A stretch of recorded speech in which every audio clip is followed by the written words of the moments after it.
Good afternoon, students. BCom second year.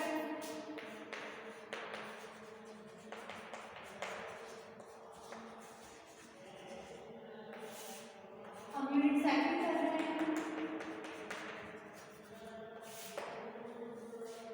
Paper second.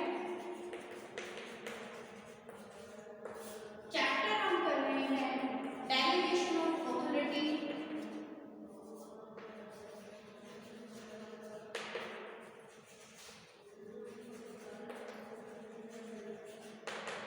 Responsibility. ठीक है, इसमें हम ये टॉपिक कर रहे हैं. देखिए delegation of authority and responsibility, इसमें हम टॉपिक करेंगे. ये चैप्टर आपका 14 चैप्टर है.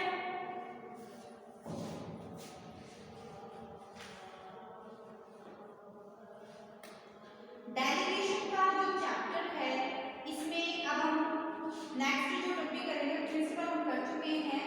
इसमें नेक्स्ट जो टॉपिक है वो है centralisation and decentralisation of authority. ठीक है, ये टॉपिक है centralisation and decentralisation of authority. इस सेंट्रलाइजेशन ऑफ अथॉरिटी क्या होता है और डिसेंट्रलाइजेशन ऑफ अथॉरिटी क्या होता है, इसके एडवांटेज एंड डिसएडवांटेजेस क्या हैं, ये हम पढ़ेंगे. ठीक है, देखिए centralisation of authority. Centralisation of authority क्या होती है?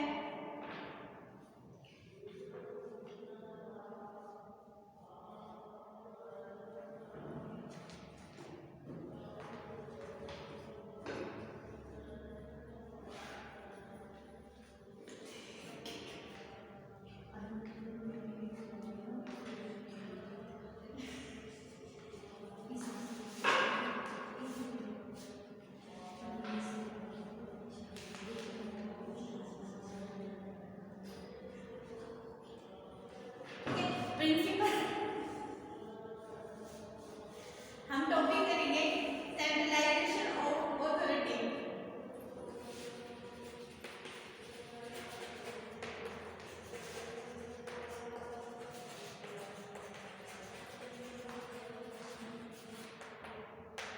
Centralisation of authority.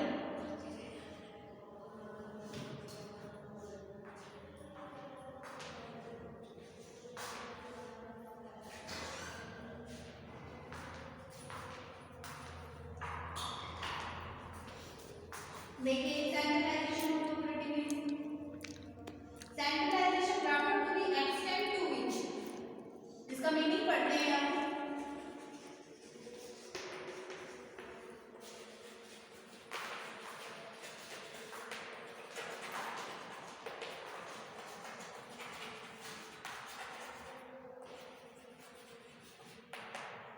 Centralisation of authority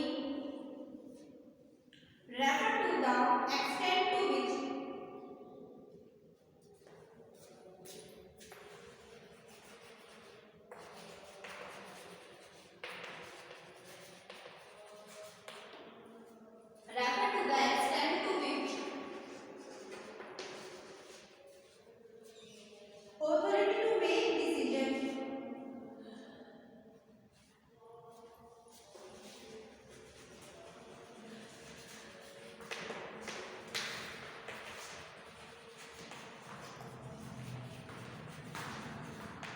authority to make decision is retained by the top manager.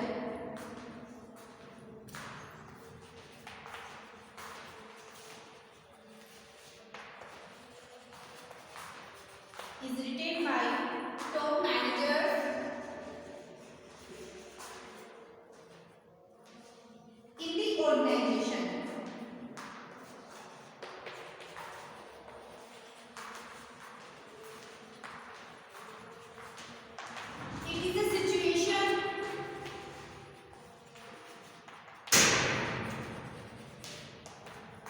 It is a situation which goes to decrease the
देखिए बच्चों, अधिकारों का जो केंद्रीकरण होता है, सेंट्रलाइजेशन ऑफ अथॉरिटी क्या होता है, सिचुएशन होती है यानी अथॉरिटी में जो हम डिसीजन लेते हैं is retain by top manager in the organisation, यानी जो भी निर्णय लिए जाएंगे सेंट्रलाइजेशन ऑफ अथॉरिटी में, उनके जो भी अधिकार होते हैं वो जो केंद्रीय मंत्री होता है उसके द्वारा लिए जाते हैं। It is a situation which goes to decrease the role of subordinate, यानी एक ऐसी सिचुएशन होती है जो सबऑर्डिनेट यानी जो अधीनस्थ होते हैं उनके रोल को क्या करता है, कम करता है। जो सारे जो रोल है, जो इम्पोर्टेंट डिसीजन है वो किसके द्वारा लिए जाते हैं, टॉप मैनेजर के द्वारा लिए जाते हैं। और जो सबऑर्डिनेट है, जो सबऑर्डिनेट होता है उसका जो रोल होता है उससे क्या होता है, उसमें कमी आती है। यानी सारे जो इम्पोर्टेंट डिसीजन है वो कौन लेता है, जो सुपीरियर होते हैं वो लेते हैं।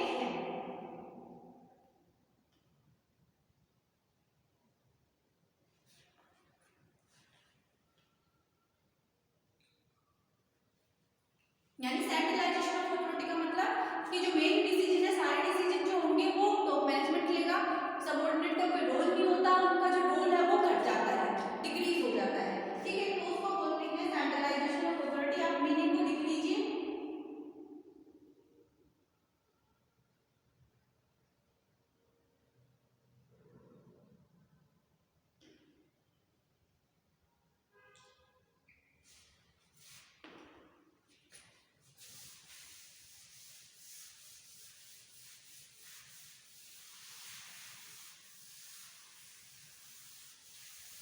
अब हम डेफिनेशन करते हैं सेंट्रलाइजेशन ऑफ अथॉरिटी की डेफिनेशन।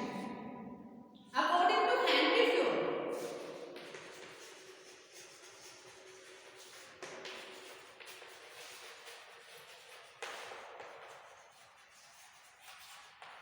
हेनरी फ्योर्ड के according everything which goes to reduce the role,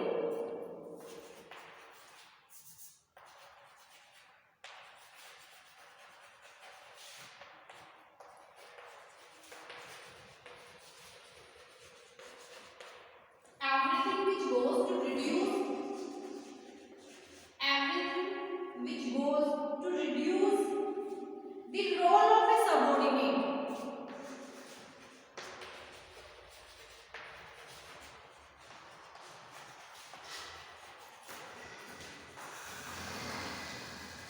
reduce the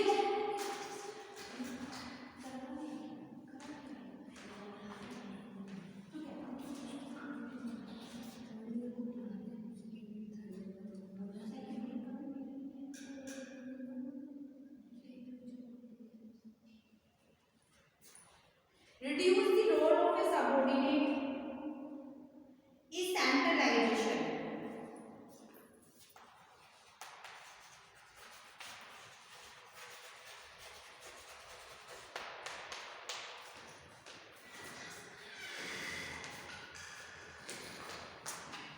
Everything which goes reduce the role of a subordinate is centralization. ठीक है, यानी सेंट्रलाइजेशन क्या होता है कि हमें जो अधीन के रोल को कम कर दे उसको बोलते हैं सेंट्रलाइजेशन, यानी अधिकारों का केंद्रीयकरण। उसको क्या बोलते हैं, अधिकारों का केंद्रीयकरण। Everything which goes to reduce the role of a subordinate is centralisation, यानी जो रोल कम कर दे, जो अधीनस्थों का जो रोल होता है उसको कहते हैं सेंट्रलाइजेशन, यानी केंद्रीयकरण। ठीक है,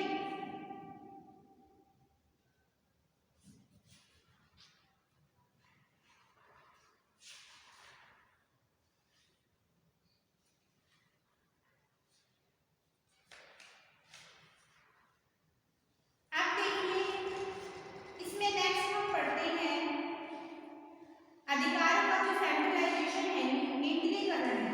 देखिए अधिकारों का केंद्रीकरण नाम से ही बोले कि जो सारे अधिकार होंगे तो जो टॉप अथॉरिटीज होती हैं वो अपने पास रखती है और अधीनस्थों को उस अधिकार में से कुछ नहीं दिया जाता है।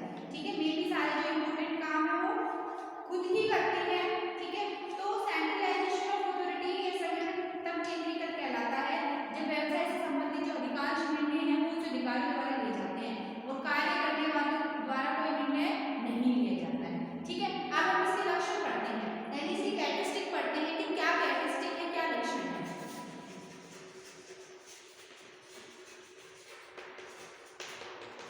ठीक है, क्वेश्चन आ सकता है बेटा सेंट्रलाइजेशन डिसेंट्रलाइजेशन ऑफ अथॉरिटी क्या होता है,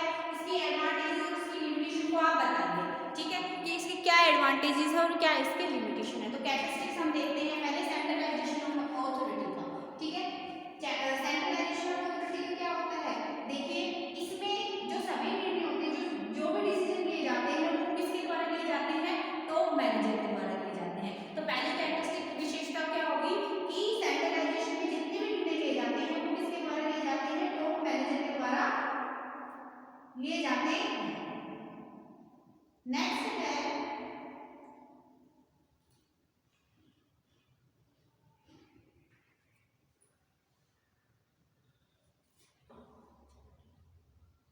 कि इस फॉर्म में जो भी सबऑर्डिनेट होते हैं वो सिर्फ काम करते हैं, डिसीजन नहीं ले सकते। जो सबऑर्डिनेट होते हैं वो सिर्फ क्या करते हैं, डिसीजन काम करते हैं, डिसीजन नहीं ले सकते। It reduce the role of subordinate. इस फॉर्म में जो रोल होता है सबऑर्डिनेट का वो क्या होता है, कम होता है। Centralisation is the access to which authority taken by higher level manager, यानी हाई लेवल जो मैनेजर होते हैं उसका रोल ज्यादा होता है। इसमें जो डेलीगेशन ऑफ अथॉरिटी होती है वो बहुत कम होती है। जो टॉप मैनेजर होते हैं उसी के आगे में सारे अधिकार रहते हैं, डेलीगेशन ऑफ अथॉरिटी कम रहती है। जो इसमें सबऑर्डिनेट है सिर्फ वो काम करते हैं, डिसीजन नहीं ले सकते। जो टॉप लेवल मैनेजर होते हैं उन्हीं के पास सारे हक होते हैं। ये होता है सेंट्रलाइजेशन ऑफ अथॉरिटी, अधिकारों का केंद्रीकरण, यानी जिसमें जो सारे अधिकार हैं, जितने भी अधिकार हैं वो टॉप लेवल मैनेजर के पास होते हैं। जितने भी सारे अधिकार हैं टॉप लेवल मैनेजर, इसके पास सारे अधिकार होते हैं डिसीजन लेने का, ठीक है। और जो सबऑर्डिनेट होते हैं वो सिर्फ काम करते हैं, अधीनस्थ जो होते हैं वो काम करते हैं, डिसीजन नहीं ले सकते, ठीक है। तो ये होता है सेंट्रलाइजेशन ऑफ अथॉरिटी। और क्रॉस सुपरविजन और कंट्रोल होता है ऑर्गेनाइजेशन की वर्किंग में, ठीक है। ये रोल जो सबऑर्डिनेट का होता है। Right to make decision in the hands of top manager, decision लेने का सारे राइट्स टॉप मैनेजर के होते हैं, सबऑर्डिनेट नहीं ले सकते हैं। अब इससे हम पढ़ते हैं इस फॉर्म के क्या एडवांटेजेस हैं और क्या डिसएडवांटेजेस हैं। हमने कैरेक्टरिस्टिक तो पढ़ी कि जो सारा काम है वो टॉप मैनेजर करता है, सबऑर्डिनेट कुछ मतलब काम करते हैं, डिसीजन नहीं ले सकते। डेलीगेशन ऑफ अथॉरिटी, अधिकारों का कर्तव्य इसमें कम होता है, डेलीगेट अथॉरिटी कम करते हैं, जो भी डिसीजन लेंगे टॉप मैनेजर लेंगे। ये है सेंट्रलाइजेशन ऑफ अथॉरिटी। अब इसके एडवांटेज और डिसएडवांटेज पढ़ लेते हैं। देखिए इसके लाभ ये है कि uniformity of decision and action. Advantages में यूनिफॉर्मिटी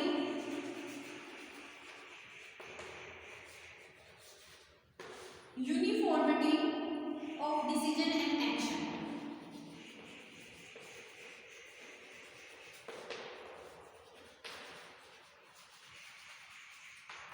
कि जो भी निर्णय लिए जाते हैं, जो भी एक्शन किया जाता है, जो भी काम किए जाते हैं उसमें क्या रहता है, समान नीतियां होती है, ठीक है। Uniformity in decision and action का मतलब यानी जो भी काम किए जा रहे हैं या जो भी काम आप जो भी डिसीजन लिए जा रहे हैं उसकी यूनिफॉर्मिटी होती है। यूनिफॉर्मिटी मतलब जब सारे डिसीजन टॉप मैनेजर लेगा तो एक जैसे निर्णय होंगे, निर्णय में किसी तरह की विविधता नहीं होती है, यूनिफॉर्मिटी होती है। एक टॉप मैनेजर ही सारा डिसीजन ले रहा है तो जो डिसीजन लिए जाएंगे, ठीक है, जो एक्शन का काम किए जाएंगे वो यूनिफॉर्म होंगे, एक जैसे होंगे, कोई डिफरेंस उसमें नहीं होगा। ये एडवांटेज मिलती है। फिर है यूनिफॉर्मिटी इन ऑर्गेनाइजेशनल वर्किंग।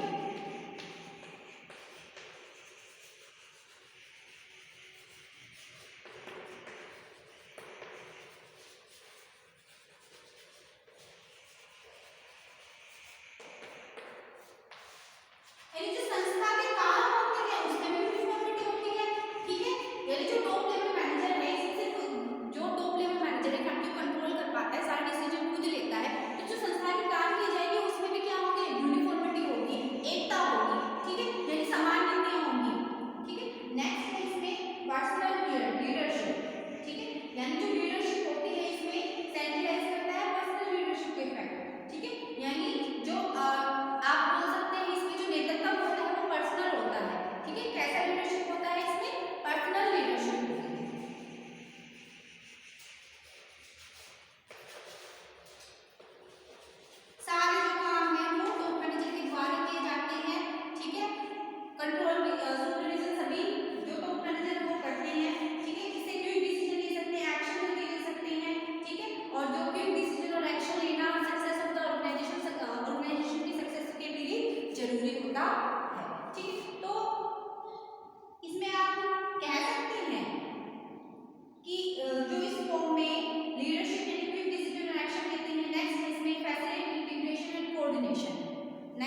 तो देखिए जो सेंट्रलाइजेशन ऑफ अथॉरिटी फॉर्म है इसमें कोऑर्डिनेशन मैटर होता है। समन्वय जो कह सकते हैं हम, कोऑर्डिनेशन और इंटीग्रेशन, समन्वय में सहायता मिलती है इस फॉर्म में। देखिए कोऑर्डिनेशन कैसे रहता है, ठीक है, कि सेंट्रलाइज ऑर्गेनाइजेशन में जो लाइन ऑफ अथॉरिटी क्लियर होती है कि किसको क्या अधिकार है वो सबको पता होता है। पॉलिसी जो डिसीजन होते हैं या डायरेक्शन दी जाती है वो यूनिफॉर्म यानी टॉप लेवल मैनेजर से ही दी जाती है। There is a little chance of confusion among organisation member, यानी कंफ्यूजन के चांस होने के कम होते हैं। Such situation facility integration and coordination effectivity of organisation. देखिए संस्था में समन्वय कोऑर्डिनेशन कैसे बना रहता है। देखिए सबसे पहले इसमें लाइन ऑफ अथॉरिटी क्लियर होती है, यानी अधिकार जो है क्लियर होते हैं। इसमें सारे जो अधिकार है वो जो निर्णय लिए जाते हैं टॉप लेवल मैनेजर से लिए जाते हैं, तो किसी तरह की कोई कंफ्यूजन ही क्रिएट नहीं होती है, ठीक है। यानी इसमें अधिकार किसी को नहीं दिए जाते हैं, सबऑर्डिनेट को अधिकार नहीं दिए जाते हैं, डेलीगेशन ऑफ अथॉरिटी की भी जाती है तो बहुत कम मात्रा में, ठीक है। जो सारे इंपॉर्टेंट डिसीजन होते हैं वो जो टॉप लेवल मैनेजर्स लेते हैं। तो जैसे किसी तरह का कोई कंफ्यूजन नहीं रहता तो कोऑर्डिनेशन बेटर कोऑर्डिनेशन हो पाता है, इंटीग्रेशन हो पाता है इस फॉर्म में, ठीक है। तो जो सेंट्रलाइजेशन ऑफ अथॉरिटी है वो क्या है, इंपॉर्टेंट है। नेक्स्ट इसकी जो है इंपॉर्टेंस वो है रिड्यूस मिस्टेक बाय सबऑर्डिनेट।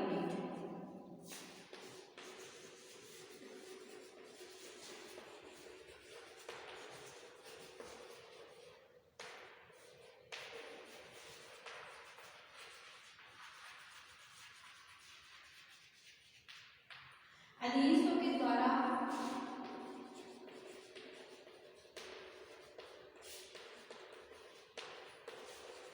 कम गलती। तो देखिए इस फॉर्म में जो अधीनस्थ होते हैं हमारे सबऑर्डिनेट होते हैं उनके द्वारा जो गलती की जाती है वो बहुत कम की जाती है, ठीक है। यानी रिड्यूस मिस्टेक बाय सबऑर्डिनेट, यानी जो सबऑर्डिनेट होते हैं उनके द्वारा जो मिस्टेक की जाती है वो कम की जाती है। Subordinate tend to make less mistake because all the important decision and action are taken by top manager, यानी जो भी डिसीजन लिए जाते हैं वो टॉप मैनेजर के द्वारा लिए जाते हैं, तो जो मिस्टेक्स होती हैं वो कम होती है इसमें। नेक्स्ट है जो इसकी एडवांटेजेस वो है कि देखिए इसमें अधिकार दायित्व की स्पष्ट व्याख्या की जाती है, ठीक है। कुछ कुशलता प्राप्त जो कर्मचारी होते हैं उनका सेवा का पूरा लाभ उठाया जा सकता है। इस सिचुएशन में कर्मचारियों के खाली समय का सदुपयोग संभव होता है, ठीक है। और नए नए कर्मचारियों को अच्छा प्रशिक्षण दिया जा सकता है सेंट्रलाइजेशन ऑफ अथॉरिटी से, ठीक है। नेक्स्ट है इसमें क्लोज कंट्रोल या एक्सपर्ट सर्विसेज। एक्सपर्ट सर्विसेज यानी विशेषज्ञों की सेवाएं।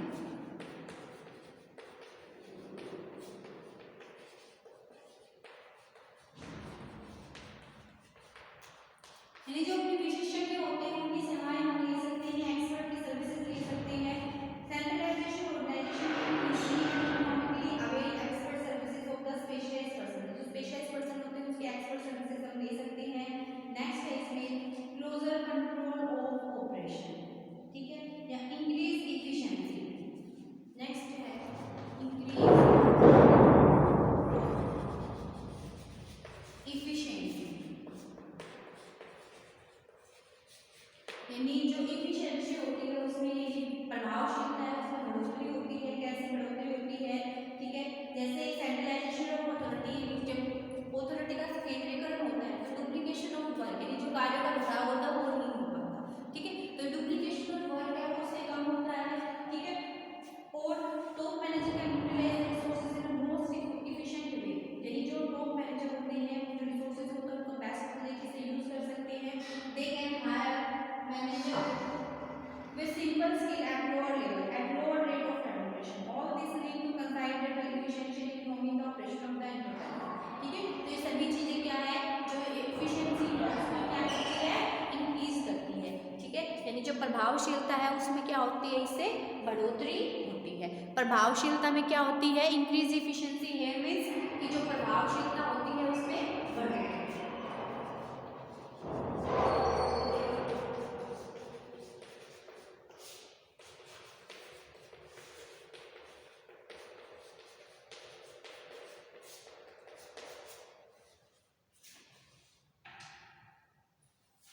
देखिए नेक्स्ट हम करते हैं इसकी डिसएडवांटेजेस ऑफ सेंट्रलाइजेशन।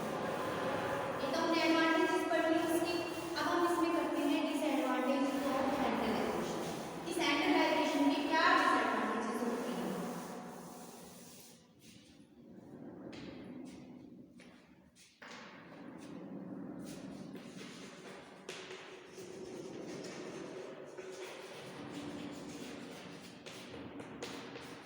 यानी इसके क्या दोष है? देखिए, सबसे पहला है increase burden on top managers.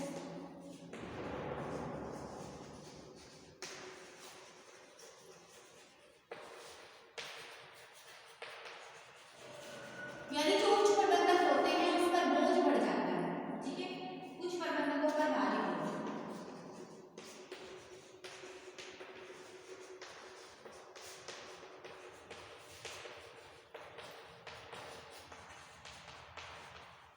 देखिए क्या डिसएडवांटेज है, जो कुछ प्रबंधक होते हैं उस पर बोझ क्या हो जाता है, ज्यादा हो जाता है, भारी बोझ हो जाता है। Increase burden on top manager, centralisation of authority means all decision and action by top managers, this increase burden of top manager, यानी जो बर्डन होता है टॉप मैनेजर का वो बढ़ जाता है। नेक्स्ट है delay in decision and action.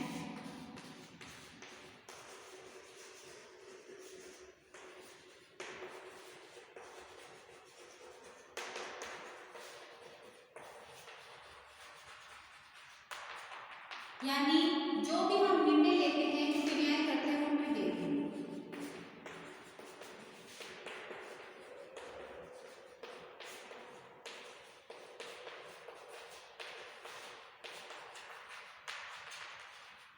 देखिए इसमें ये होता है कि जो भी हम डिसीजन लेते हैं या फिर जो भी हम एक्शन इस पे कर रहे हैं, जो भी काम कर रहे हैं, तो उसमें देरी हो जाती है, ठीक है। कैसे कि जैसे सेंट्रलाइजेशन में सारे काम जो मैनेजर के द्वारा किए जाते हैं, तो हो सकता है उसको इतने सारे काम करने होते हैं, तो वो इफेक्टिव यानी क्विक डिसीजन नहीं ले पाता।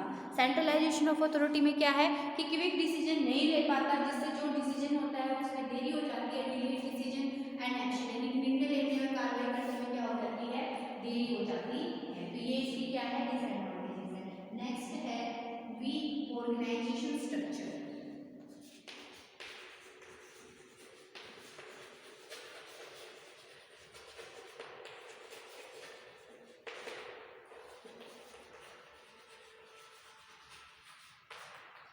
यानी दुर्बल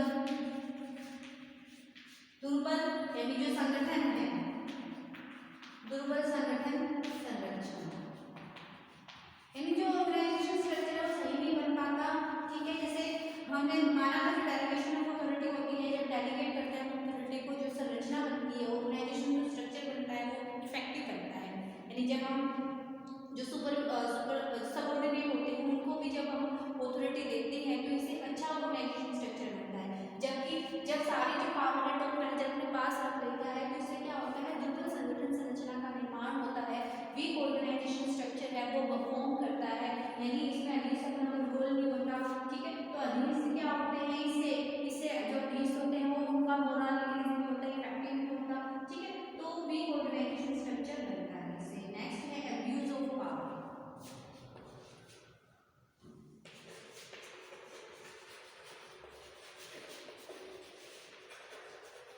यानी शक्ति का दुरुपयोग।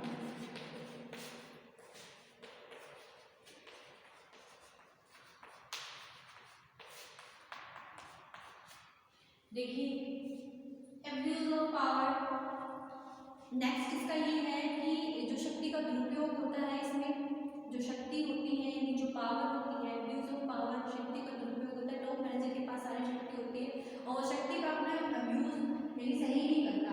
Power corrupt simply and absolute power corrupt absolutely, centralisation of authority में lead to abuse of power and corrupt the manager enjoying absolute power, ठीक है। तो यानी इससे जो उनकी शक्ति का दुरुपयोग होता है कि मैनेजर के पास सारी शक्ति होती है, जो शक्ति का अपना दुरुपयोग कर सकता है, ठीक है। तो करप्शन इससे ज्यादा होता है, तो अब्यूज ऑफ पावर यानी शक्ति का दुरुपयोग होता है इसमें, ठीक है। तो ये इसकी क्या है, डिसएडवांटेजेस है। नेक्स्ट है इसमें bureaucratic and autocratic organisation, bureaucratic and autocratic organisation, ठीक है। नेक्स्ट है इसमें वी कम्युनिकेशन सिस्टम,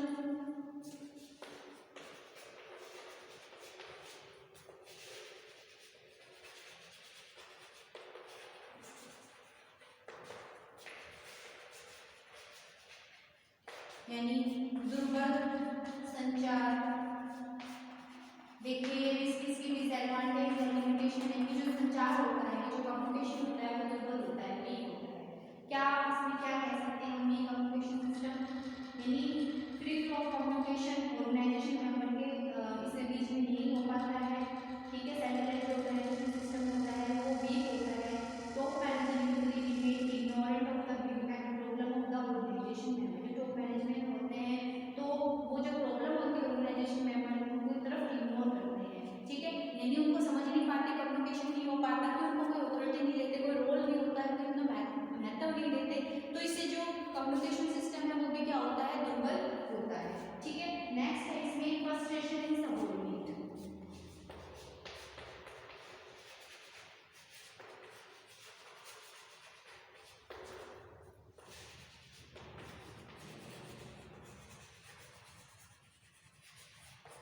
यानी जो अधीन होते हैं उसमें फ्रस्ट्रेशन आ जाता है, यानी उनमें चिंताजनक आदेश में क्या आ जाता है, जो आदेश होते हैं उसमें वो फ्रस्ट्रेटेड हो जाते हैं, ठीक है, चिंताजनक हो जाते हैं आदेशों में चिंता, ठीक है। जब उनको कोई ऑथोरिटी उनको नहीं दी जाती, उनका कोई रोल नहीं होता, इतना कोई इंपॉर्टेंस नहीं दी जाती, तो सबसे पहले उनकी एफिशिएंसी इंक्रीज नहीं हो पाती, ठीक है। वो डिमोटिवेटेड होते हैं, मोटिवेटेड नहीं हो पाते, अभिप्रेरित नहीं हो पाते हैं काम को करने को लेकर। उन्हें लगता है कि उनको संस्था में एक मशीन की तरह यूज किया जा रहा है, उनकी कोई इंपॉर्टेंस नहीं है, ठीक है। तो इस कारण क्या है, जो सबऑर्डिनेट है वो चिंताजनक हो जाता है, फ्रस्ट्रेशन हो जाता है, फ्रस्ट्रेटेड होता है, उनके ऊपर स्ट्रेस ज़्यादा हो जाता है, यानी वो खुद को ऐसे उनके ग्रोथ के लिए उनकी कोई स्कोप नहीं हो पाती। तो इस तरह से जो ये सेंट्रलाइजेशन डिसेंट्रलाइजेशन ऑफ ऑथोरिटी है, यानी हम कह सकते हैं कि सेंट्रलाइजेशन ऑफ जो ऑथोरिटी है, अधिकारों का केंद्रीकरण सही नहीं है, यानी जो टॉप मैनेजर है उसको सारे निर्णय खुद ही नहीं लेने चाहिए, बल्कि साथ में जो उनके सबऑर्डिनेट हैं उनके साथ ही निर्णय लेने चाहिए, उनको भी किसी तरह का रोल देना चाहिए, ठीक है। तो ये आपका सेंट्रलाइजेशन जो ऑफ अथॉरिटी है ये आपका कंप्लीट हो गया है। डिसेंट्रलाइजेशन ऑफ अथॉरिटी वो हम नेक्स्ट लेक्चर में करेंगे।